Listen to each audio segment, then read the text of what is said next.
할렐루야. 네, 오늘도 은혜로 채우시고 역사하실 주님 기대하고 있습니다. 자, 오늘 온 가족 예배이기 때문에 우리 유치부 아이들부터 우리 어르신들까지 같이 하는 시간입니다. 말씀의 수준을 좀 잘 맞춰야 될 것 같은데 오늘 우리 모든 세대에게 오늘 이 주의 말씀이 잘 들려지고 또 은혜가 되는 역사가 있기를 소망합니다. 자, 오늘은 계속해서 강해 중인 요한복음 말씀, 이 명절이지만 이 말씀 12번째로 풍랑 속의 임재라는 제목을 통해서 함께 말씀을 나눴으면 좋겠습니다. 자, 우리 학생들은 말씀 듣다가 좀 어려우면 살짝 저에게 사인을 보내시면 제가 더 빨리 하겠습니다. 할렐루야. 자, 너무 자주 사인 보내시면 안 됩니다. 여러분, 우리의 삶은 때때로 잔잔한 바다처럼 고요하지만 예기치 못했던 갑작스러운 풍랑이 몰아치는 순간도 우리 삶 가운데 많이 있습니다. 이 어려움의 순간에, 이 절박한 순간에 우리 예수 믿는 하나님의 사람들이 자주 주님께 외치는 소리가 있습니다. 그것은 바로 주님 어디 계십니까? 라는 외침입니다. 그럼 풍랑과 만나고 싶은 사람은 아무도 없을 겁니다. 오늘 이 말씀에서 풍랑은 우리 인생 가운데 우리가 예기치 못한 만남처럼 그렇게 경험하게 되는 우리 삶의 고난을 상징하는 말입니다. 아무리 내면의 힘이 강한 사람이라 할지라도 갑작스러운 풍랑에 삶이 뒤흔들리면 우리의 이 정신의 에너지, 멘탈이 다 흔들려서 무너집니다. 그래서 연거푸 주님 어디 계십니까? 주님 저에게 왜 이러십니까? 아니면 주님 이럴 수 있습니까? 라고 묻습니다. 특별히 의인이 당하는 고난을 지켜보는 그 마음은 너무나도 착잡합니다. 우리 성도들 가운데 고난 당하시는 분이 한 분도 없었으면 좋겠습니다. 하지만 예상치 못했던 풍랑 앞에 흔들리는 사람들을 만나서 위로하고 상담하고 신방할 때 그걸 지켜보는 제 마음도 굉장히 어렵습니다. 또 저도 목회하면서 또 한 사람의 그리스도인으로 살아가면서 저도 크고 작은 풍랑을 만납니다. 이렇게 목사님이 너무 많은 풍랑 만났다는 간증하면 별로 은혜스러우지 않기 때문에 좀 그런 간증들을 좀 아끼면서 잘 하지 않지만 저도 마음에 일어나는 많은 풍랑을 자주 경험하면서 남몰래 눈물을 흘리는 순간도 있습니다. 그 순간 또 한 번 하나님께 외치고 싶은 질문이 있습니다. 그것은 바로 이 순간 하나님은 왜 침묵하십니까? 라는 질문입니다.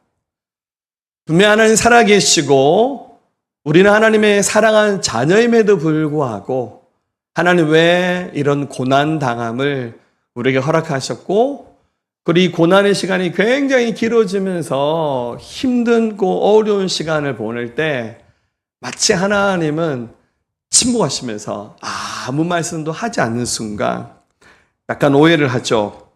주님 나 사랑하지 않으시는가?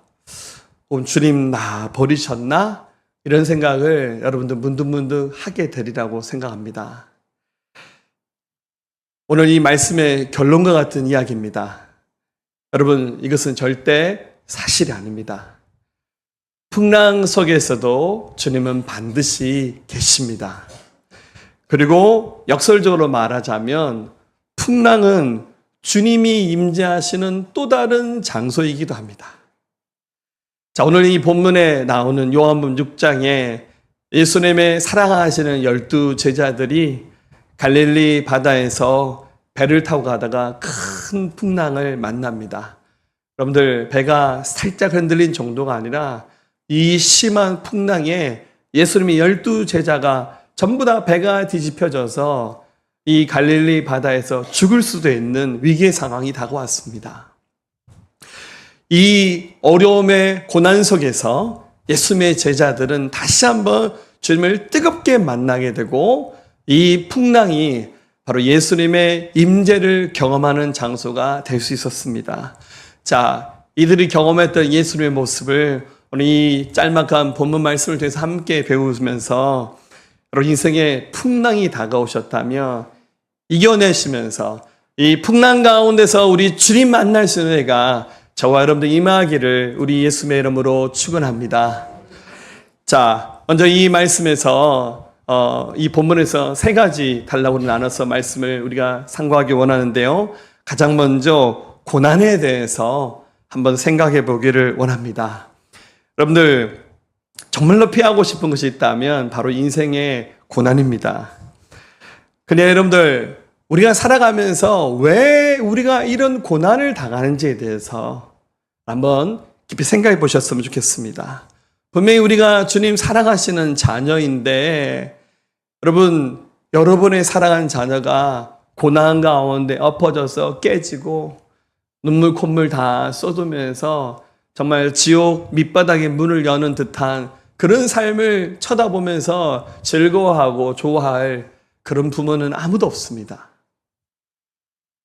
한 부모도 자녀를 향해서 그렇게 사랑하는데 당신의 독생자 예수님의 목숨도 아끼지 아니하시면서 우리에게 모든 것을 주신 하나님께서 왜 사랑하는 자녀들이 고난당함을 허락하시고 앞서 말씀드린 것처럼 하나님 왜 침묵하시면서 이 고난의 깊이와 시간을 하나님께서 길게 하실까요?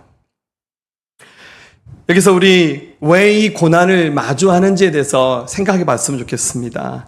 자, 오늘 이 성경에서 예수님의 제자들이 고난당하는 순간을 먼저 뭐라고 표현하고 있냐면 날이 저물었다라는 말로 이렇게 표현하고 있습니다. 우리 16절 말씀을 다시 한번 읽어볼게요. 저물매 제자들이 바다에 내려가서 여러분 이 저물다라는 말은 헬라 말로 옵시마라는 말로 되는데 이 말은 말 그대로 하루가 끝나고 어둠이 찾아오는 시간을 말하는 겁니다. 근데 여러분들 이 요한복음을 기록한 기록자 사도 요한은 이 요한복음을 기록하면서 좀 독특한 요한만의 글쓰기 버릇이 있습니다. 요한은 어떤 사건을 기록할 때 시간과 계절의 변화를 굉장히 민감하게 이렇게 기록합니다. 그래서 날이 어두웠다, 뭐 한밤중이었다, 이런 식으로 이 성경에 나오는 사건들의 그런 배경들을 굉장히 상징적으로 많이 표현합니다. 즉 날이 저물었다라는 말은 단순히 시간이 저녁에 이르렀다는 의미가 아니라 이 순간의 영적인 분위기를 굉장히 이 표현을 통해서 잘 드러내고자 했어요. 즉 제자들이 고난에 직면하게 되는 순간 날이 저무는 순간 영적으로 캄캄한 때였다는 사실을 이 표현을 통해서 좀 더 우리에게 실감나게 전달하기 원했습니다. 여러분 이게 시간 가운데 날이 저무는 시간이 되면 어떻게 하셔야 되냐면 여러분 날이 저물면 집에 돌아가셔야 됩니다. 하나님이 굉장히 우리를 하나님의 창조의 섭리에 맞게 살게끔 만드셨어요. 그럼 해가 뜨면 일어나셔야 됩니다. 할렐루야. 해가 떨어지면 하루 일과를 마무리하고 집으로 돌아가셔야 돼요. 여러분들 이 리듬만 잘 지키면서 여러분들 잠이 보약입니다. 그렇게만 살아도 우리 몸이 굉장히 면역력이 높아서 건강하게 살게끔 하나님 우리를 그렇게 만들어 놓으셨어요. 근데 여러분들 이렇게 말하지만 저도 그렇게 살지 못합니다. 저녁에 해야 될 일도 너무 많고요. 자, 이번 주에 우리 교단 총회가 강원도에서 있어서 저 월요일 날에 병원 신방가면서 서울, 강원도 오면서 대전 들려서 이렇게 왔는데 그리고 또 목요일 날에 저희 아버님 병원 때문에 대구 한번 갔다 왔거든요. 자, 이번 주는 정말 운전하는 한 주였습니다. 할렐루야. 이 피로가 안 풀리더라고요. 그래서 저는 너무너무 자고 싶은데 잠이 안 오는 거예요.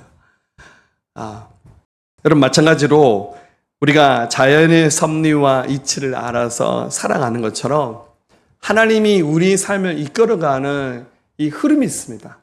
그 흐름을 잘 캐치하면서 거기 맞춰서 살아가면 이것이 굉장한 축복이 됩니다.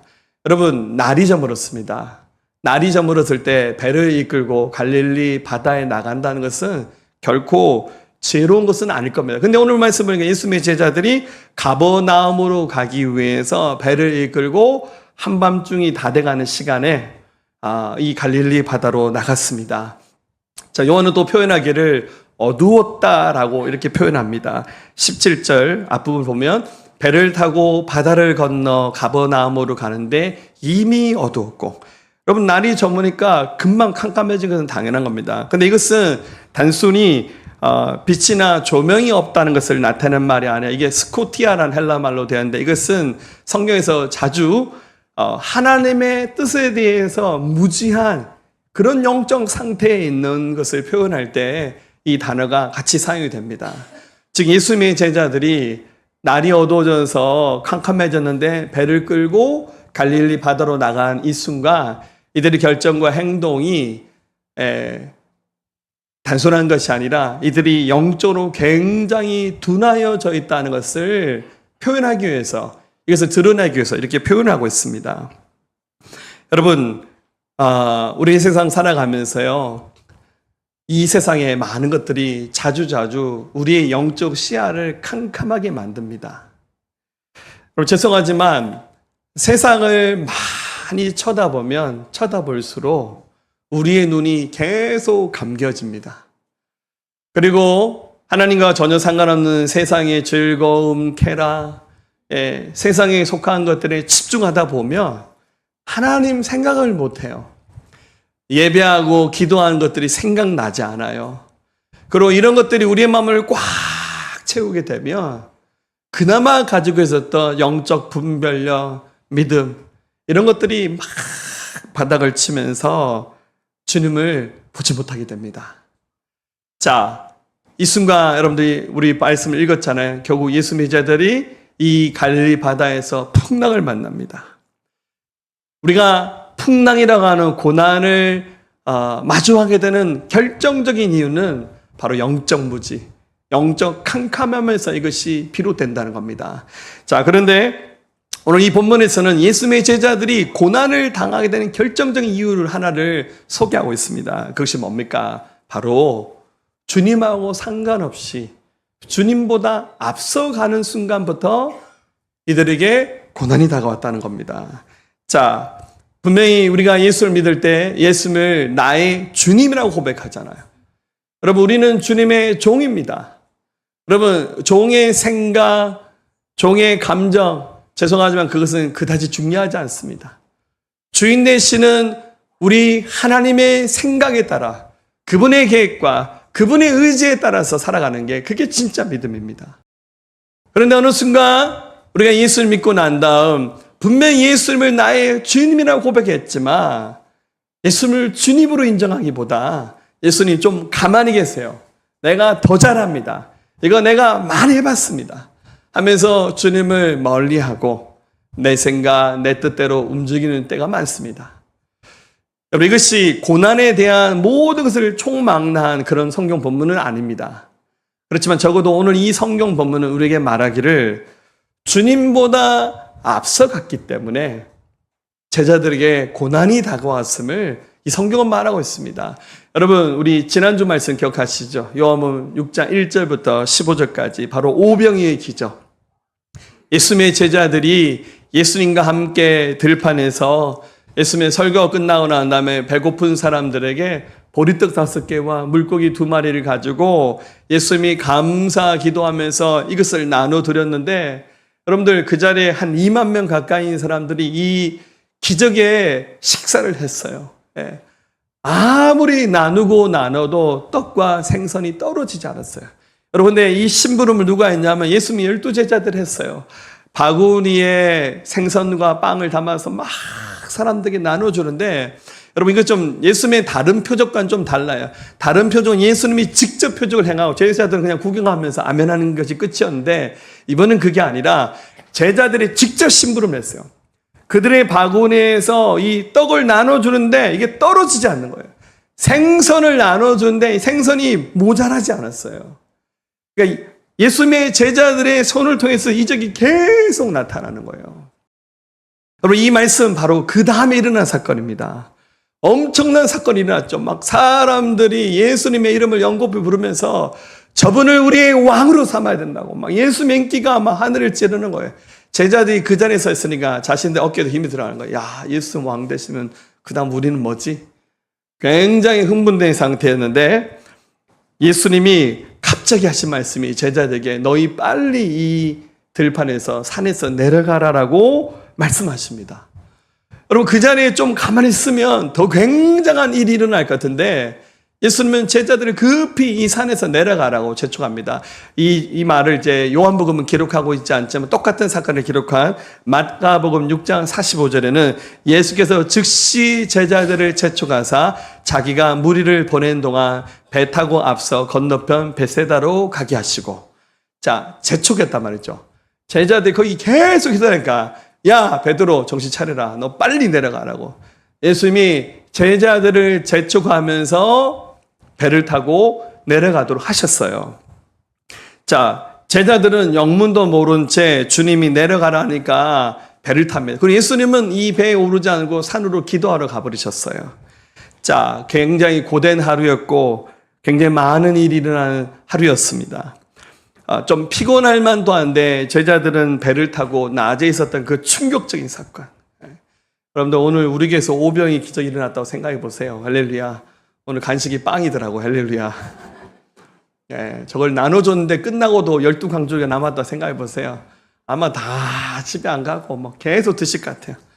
예수님의 제자들이 이 기적을 경험하고 예수님이 급히 내려보니까 배를 타긴 탔는데 전부 다 흥분된 상태였어요. 야, 이럴 수가 있냐고.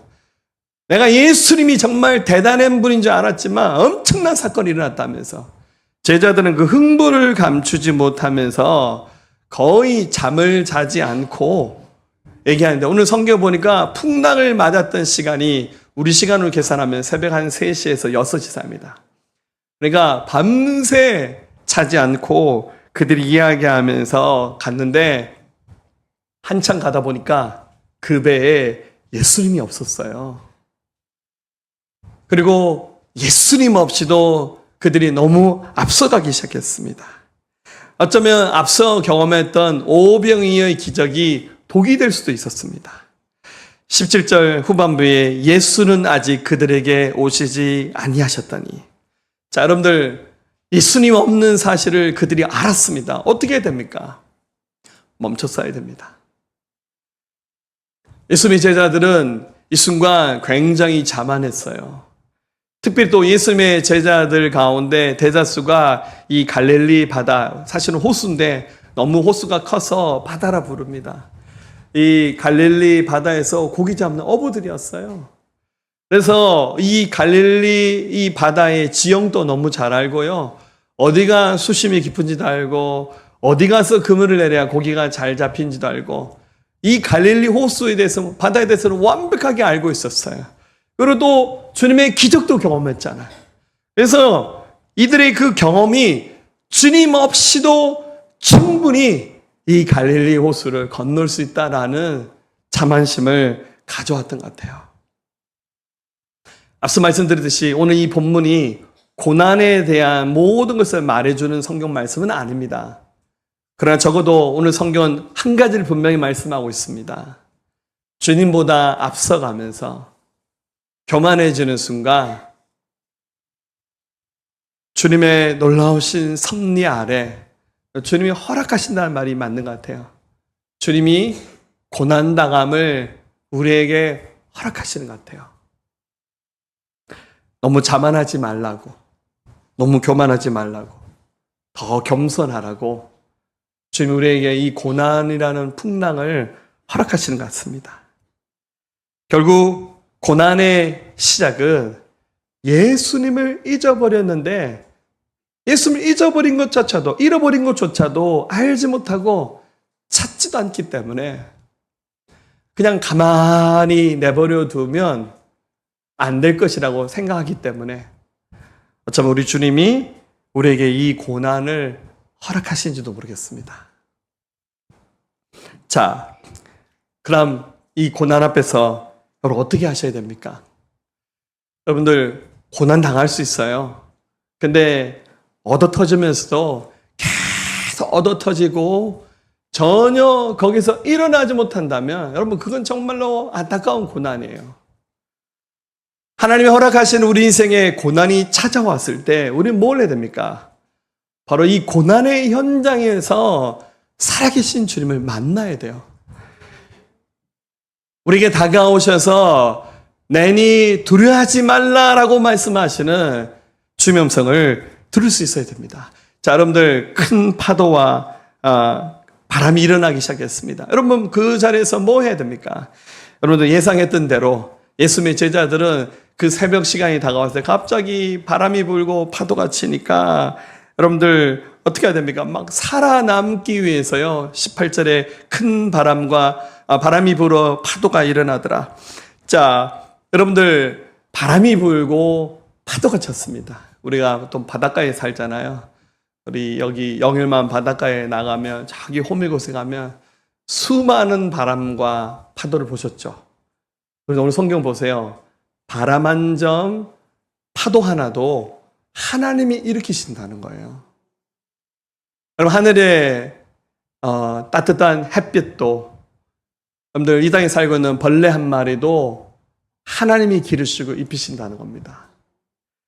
욥이 고난당할 때 풍랑이 일어서 오두막이 무너지면서 그의 자녀들이 목숨을 잃어버린 엄청난 재난이 일어났었잖아요.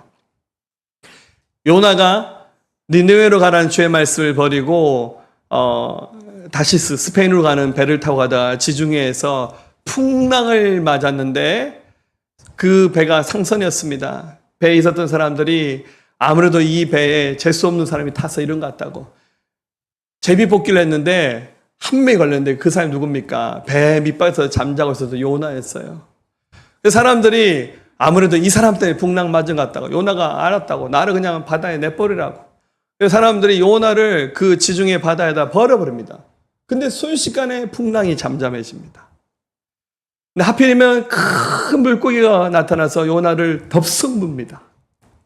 여러분, 그날 일었던 바람, 파도, 풍랑, 심지어 그 바다에 나타나는 큰 물고기조차도 하나님이 부르셨잖아요. 심지어 요나가 나중에 회개하고 니느웨 성 가서 회개하라는 복음을 외칠 때 요나가 좀 고집 있는 사람이거든요. 하나님 말씀을 반만 순종하고 반은 순종하지 않아요. 그래서 대충 복음 외치고 이 성이 망하나 안 망하나 쳐다보고 있는데 햇빛이 좀 셌습니다. 그래서 박넝쿨 아래서 그 밑에 그늘에서 피해서 이 성 망하나 안 망하나 봤는데 하필이면 벌레 새끼가 한 마리 나타나서 그 박넝쿨을 갉아먹으면서 순식간에 잎사귀가 말라버렸어요. 햇빛이 너무 뜨거워서 선크림 안 발랐나 봐요. 그래서 막 썩내잖아요. 그것도 누가 하셨습니까? 하나님이 하셨어요. 우리의 삶에 일어나는 이 모든 일을 주관하시는 분은 하나님이십니다. 하나님 허락 없이 참새 새끼 한 마리도 저절로 떨어져서 죽지 않아요. 하나님 계획하시고 섭리하시고 하시는 거잖아요. 그래서 우리가 해야 될 일은 뭡니까? 우리가 주님보다 앞서갔으니까 이제 스탑하고 주님 품으로 돌아가야 되잖아요. 근데 여러분들 제자들이 한 선택은 뭡니까? 예상했던 대로 노를 졌습니다. 살아남아야 되잖아요. 앞서 여러분들 갈릴리 호수에 저런 배 보셨죠? 그 배가 그렇게 크지 않았어요. 거기서 막 살아남기 위해서 노를 졌는데 19절 보니까 제자들이 노를 져 10여리쯤 가다가, 그러니까 우리식 도량응용으로 바꾸면 한 4, 5km. 그 풍랑이는 갈릴리 호수 안에서 막 난리가 났어요. 급하게 노를 져도 결국은 뺑글뺑글 돌면서 벗어나지 못하고 그 자리에 서 있었던 겁니다. 그들 마음속에 두려움이 엄습해 왔습니다. 주님, 제자들 포기하지 않으셨어요. 고난당한 자를 주님 외면하지 아니하시면서 예수님이 그들에게 다가오십니다. 자, 기본적으로 예수님의 제자들 마음속에 지금 두려움이 있습니다. 근데 이 두려움 가운데 예수님이 나타나시는데도 오늘 말씀 보니까 제자들은 예수님 보고 더 두려워합니다. 자, 19절 말씀 보면 예수께서 바다 위로 걸어 배에 가까이 오심을 보고 두려워하거늘. 자, 제가 이 성경 읽으면서 내가 성경을 잘못 읽었나 생각했어요. 두려워했는데 예수님 나타나면 마음이 평안해져야 되잖아요. 그게 아니라 안 그래도 두려워하는데 예수님 나타나시니까 더 두려워했어요. 왜냐하면 예수님이 산에서 기도하고 계셨는데 배도 없고 아무것도 없는데 그 풍랑이 이는 갈릴리 바다를 예수님 그냥 걸어오셨어요. 그래서 어떤 사람은 그래요. 예수님은 해수욕장에 못 가신대요. 할렐루야. 예수님 걸어 다니시니까. 예. 자, 예수님이 걸어오시는데 그 걸어오신 예수님을 보고 제자들은 더 두려워했어요. 예수님을 못 알아보는 거예요. 자, 이 부분을 마가복음은 좀 다른 시각으로 기록하고 6장 48절 49절 한번 읽어볼까요? 바람이 거스름으로 제자들이 힘겹게 노 젓는 것을 보시고 밤 사경쯤에 바다 위로 걸어서 그들에게 오사 지나가려고 하심에 제자들이 그가 바다 위로 걸어오심을 보고 유료인가 하여 소리 지르니. 자, 마가복음에서 마가 요한은 예수님이 바다 위로 걸어오시면서 그냥 지나가려 하였다고 기록하고 있습니다. 예수님이 분명히 제자들 구하러 여기 오셨는데 예수님이 지나가려고 하셨다는 거예요. 그래서 물론 이 성경 말씀 보면서 예수님이 그냥 제자들에게 화가 나셔가지고 그냥 지나치려 하셨나라고 생각했는데 그게 아니라 여러분 이거 사실 성경을 기록한 사람들이 제자들의 관점이나 예수님의 관점에서 이 본 차이입니다. 예수님이 제자들 구하러 오셨는데 일부러 이 배를 지나칠 수는 없죠. 제자들 입장에서는 마치 예수님이 그냥 지나가는 사람처럼 보일 수도 있다는 거죠. 자, 여러분 상상해 보시죠. 이 장면은 굉장히 오싹한 장면입니다. 캄캄한 이 밤에 풍랑이 있는 시간 예수님이 걸어오셨는데 예수님을 정면에서 보는 것보다 지나친 예수님 보는 게 더 무섭습니다. 할렐루야. 예수님을 보지 못하고 환경 보고 사람 보면 바로 이와 같은 두려움에 빠지게 됩니다. 예수님 지나치려 오신 것이 아니라 제자들 구원하시기 위해서 오셨어요. 예수님 그들이 있는 배에게 다가오셔서 말씀하십니다. 내니 두려워하지 말라. 20절에 말씀 나와 있죠. 이 말은 헬라 말로 메포베이스테라는 말로 두려움, 공포를 멈추라는 명령법입니다. 그러니까 두려워하지 않아도 돼라는 이런 말이 아니라 두려워하지 말라라는 말씀입니다. 즉, 여러분 사람들이 왜 두려워하냐면 우리가 처하고 있는 환경, 문제, 이 두려움은 우리가 통제할 수 있는 상황과 문제가 아니라 생각하고 이것은 주님도 어쩔 수 없는 영역이라 생각합니다. 예수님은 이 두려워한 예수님의 제자들에게 너 많이 놀랬지? 나야 걱정하지 마. 이런 부드러운 말씀이 아니라 내니 두려워하지 마라.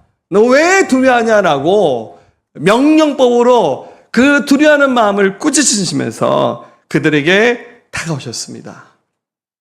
사랑하는 여러분, 주님은 우리의 그 고난당함을 외면하신 분이 아닙니다.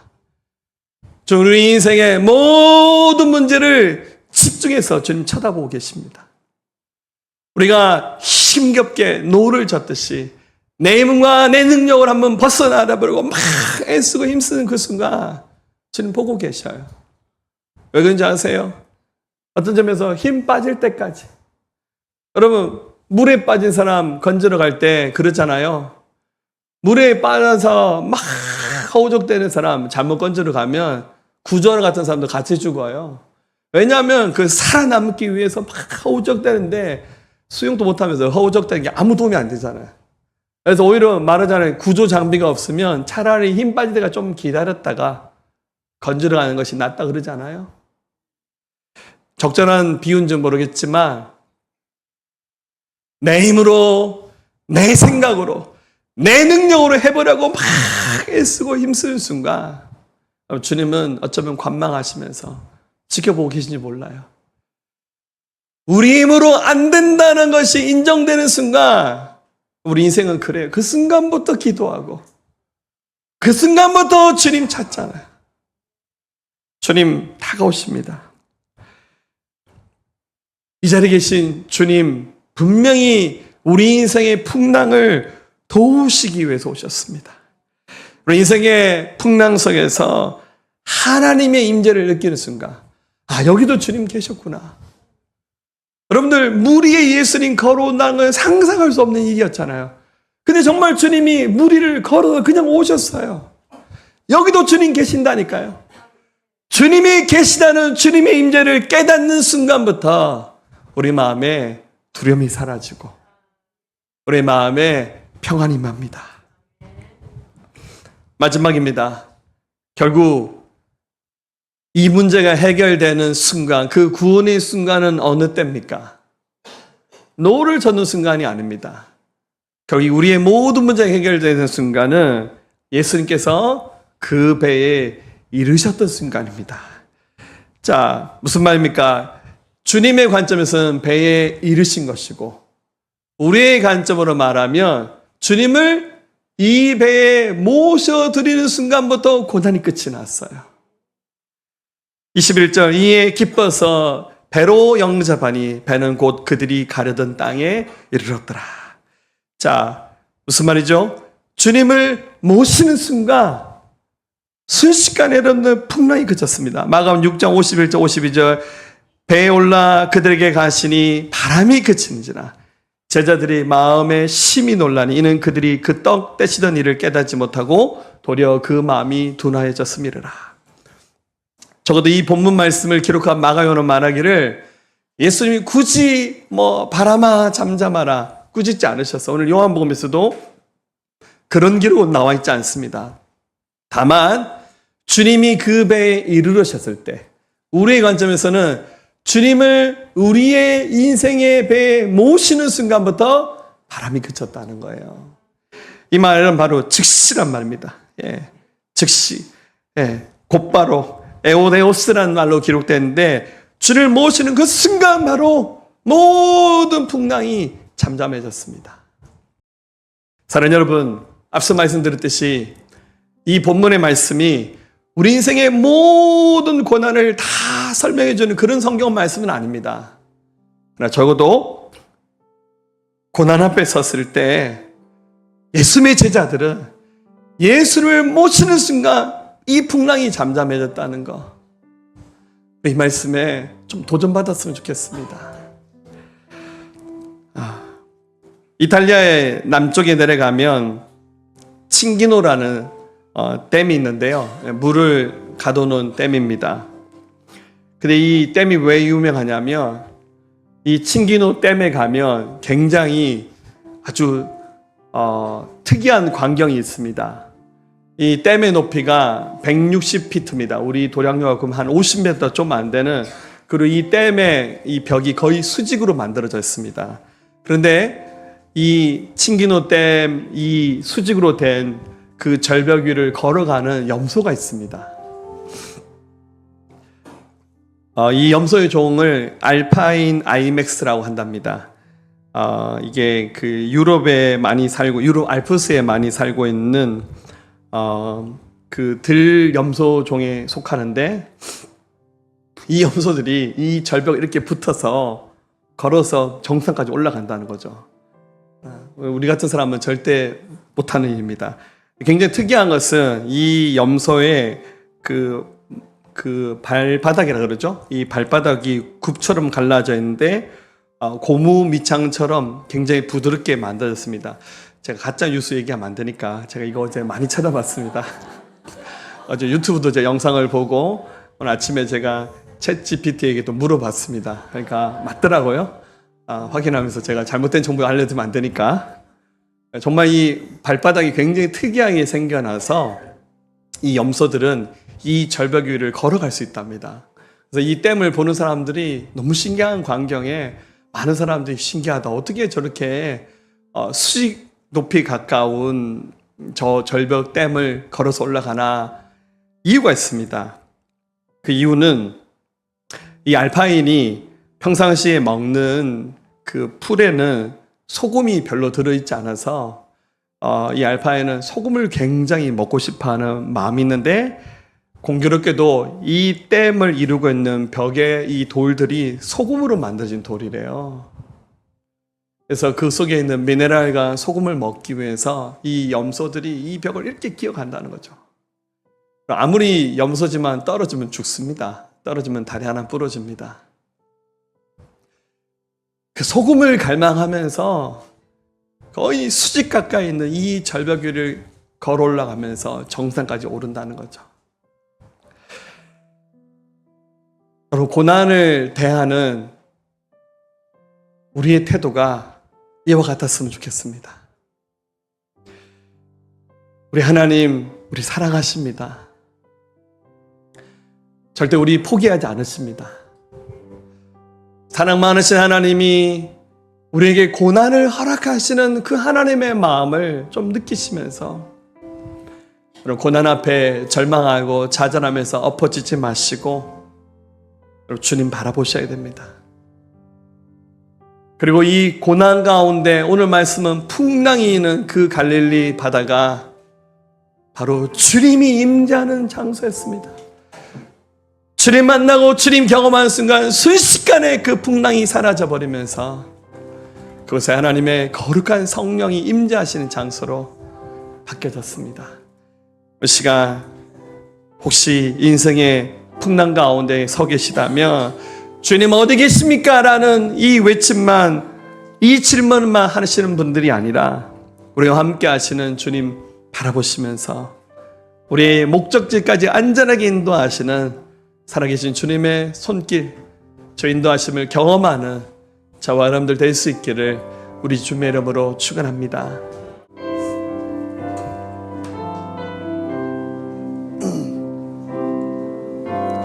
그날 모두 변화되리 예수 모든 상처 치유되리 이전 것은 지나가리라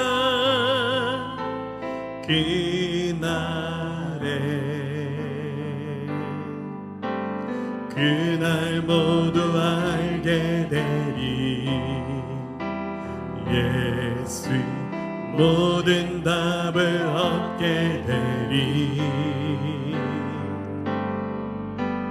모든 걱정 사라지리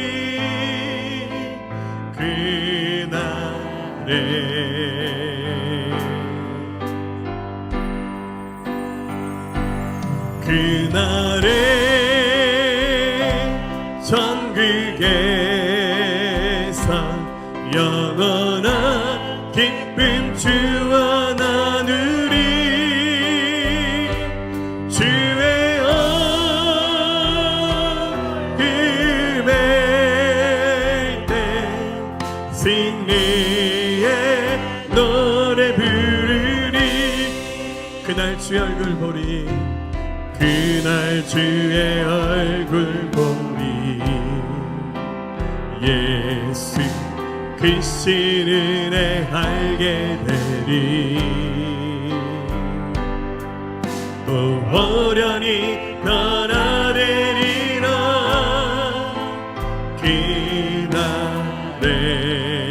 그날에 자유케 되리 그날에 자유케 되리라 예수 모든 고통은 끝나리 찬란한 주 영광 보리라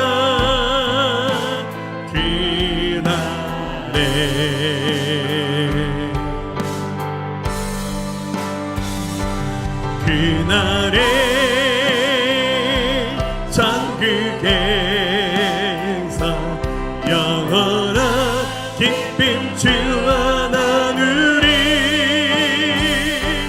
주의 얼굴 뵐 때 승리의 노래 부르리 그날에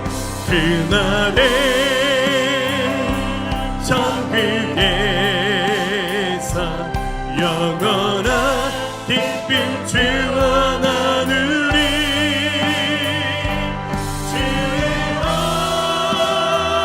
얼굴 뵐 때 승리의 노래 부르리 자 우리 손을 들고 가겠습니다. 그날 주의 얼굴 보리라 그날 주의 얼굴 보리 예수 그 신은혜 알게 되리 또 호련히 변화되리라 또 호련히 변화되리라